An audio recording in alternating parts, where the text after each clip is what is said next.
Summer মৌসুমের শুরুতেই new jersey স্টেটের সাগরে সাঁতার কাটতে গিয়ে বাংলাদেশি আমেরিকান এহসান আমানুল্লাহ নামের এক যুবক মৃত্যু হয়েছে। 18 বছর বয়সী এহসান মঙ্গলবার বিকেলে আটলান্টিক সাগরের মোহনায় বন্ধুদের সাথে সাঁতার কাটতে গিয়েছিলেন। জানা যায় নিউ জার্সির নিউয়ার্কের কাছে সাগর মোহনায় ছোট একটি দ্বীপের কাছে সাঁতারের এক পর্যায়ে গভীর জলে তলিয়ে যায় এহসান।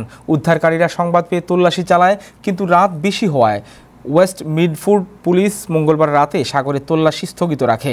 পরদিন বুধবার সকাল থেকে স্টেট পুলিশের উদ্ধারকারী দল সহ মেরিন ডুবুরিরা ব্যাপক তল্লাশি শুরু করে।